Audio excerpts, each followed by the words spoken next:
So what exactly is the idea? What are you doing over there on the island, John? Good question. Well, what we're doing this week is we're doing a residency with the St Alban family, who are resident on the Mount and have been for hundreds of years. And the idea is we're doing a new set of paintings in conjunction with the family and the team here on St Michael's Mount. And what we decided to really get under the skin of St Michael's Mount and to find out what it's all about. Rather than day tripping on, we kickstart the residency. This is myself and also my wife, Joanne Short, who's an artist, and my daughter, Martha Lilly, she's here painting.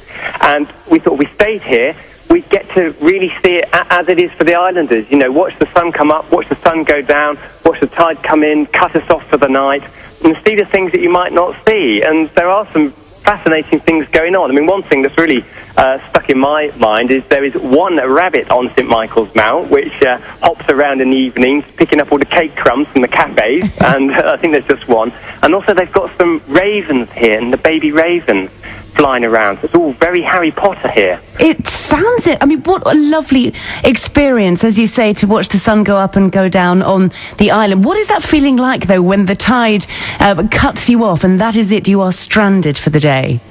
Well, it's we've been reassured that there's a helipad here and there are emergency boats on and off the island. So these guys are well organised. So you can put any sense of impending doom right to the back of your mind and just enjoy that desert island experience. Just, I don't know, what is it, 400 yards off the coast of Cornwall, and you've got literally an island paradise. So I revel in it. We're all reveling in it. That seclusion, that peace.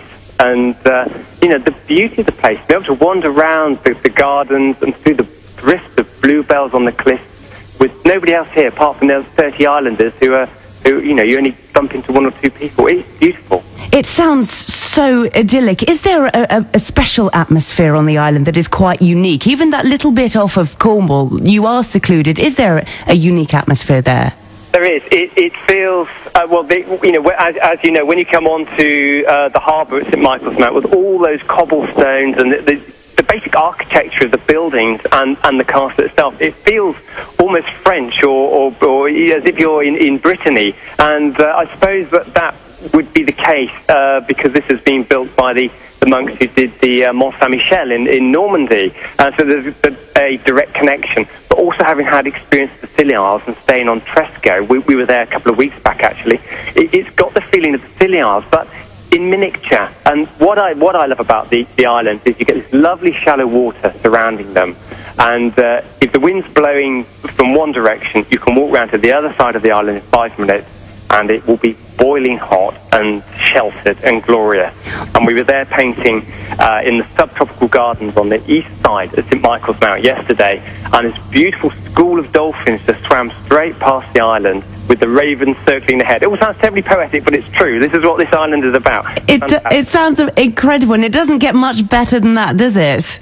No, I don't think it does really. And you know, this is, you know, we're cherry picking here. This is the jewel in the crown of small islands, I would think, virtually anywhere. And you don't need to hop on a plane and go to the Caribbean when you can drive to Marizine and hop on a boat or wander across the causeway. What exactly is happening to the work then that you're all producing there on the island? Okay, well, the plan is, I mean, the work, if your listeners want to see an example of the work, they can see that on Spotlight this evening at 6:30. And I'm going to be doing a painting live on air during Spotlight, so they can sort of see the work that we've been getting up to and see a work realised during the programme. I hasten to say I'm doing a very small one during the half hour. I was going to say, what an ambitious thing to try and do live on TV. How are you feeling about it? Well, I'm always up for a challenge. So that piece of work that I realise on Spotlight tonight, if it's any good, I might have to finish it afterwards, probably. The idea is to take all of that work together, and we have done a residency on the island before, but we didn't stay, and all of that work was taken off the island, put into a commercial gallery on the mainland, and sold in a normal private view situation, which was great, but in the end, a little bit soulless. So what we're doing here is when the collection's together towards the end of the year, we'll be doing a special event on St Michael's Mount where all the paintings will be displayed, and we'll be inviting guests from the John Dyer Gallery mailing list and from the associates of the island and people who are interested to come over and to experience the paintings in situ. And I went to a splendid evening this week on the Mount, and they said, come along to one of our evenings. And what they do, and this is a great tip, for just under £20, you can come over to the island on a special tour, and they will give you a cup of tea, spend an hour with you in the subtropical gardens, okay, on a wonderful tour. They'll take you back, they'll feed you the most wonderful food, they'll show you a slideshow of all the plants, which ones you've missed while they've been in bloom, the whole thing. And it's that sort of event we'll do with the painting.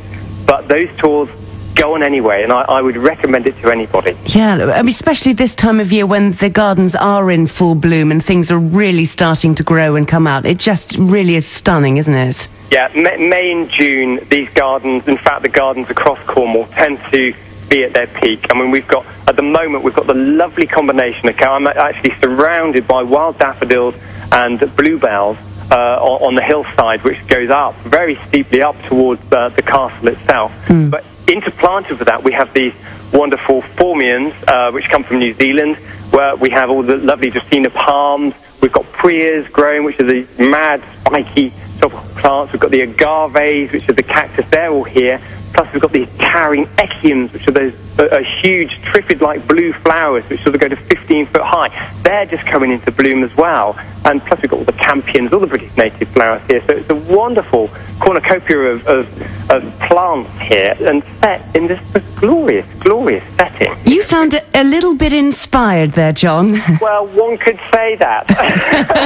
And that's what you need being a painter, isn't it? You need to be inspired, and yeah, you know, it is an inspiring place. And, you know, when people come over to the Mount, and I think it's something, if you live in Cornwall, you tend to take it for granted. It's there, it's always on the horizon when you come down to Penzance or Malta. You tend to look at it from the mainland, but make the effort, come over here, spend some time here. You know, it really is great, really is great. I'm so pleased it's going really well for you, John, and I can't wait to see what you're going to get up to on Spotlight and how your challenge goes live on television. It's very brave of you. Yeah, wish me luck. I will do. Well, good luck with the rest of the residency, and it's been lovely to talk to you. All the best. And you, Emma. Okay, thank you. Bye-bye. Bye-bye. That's John Dyer, Cornish artist there, live from St Michael's Mount. So, tune in to Spotlight this evening, BBC One, 6:30, where John will be starting a painting, and then at the end of the programme, see how far he got.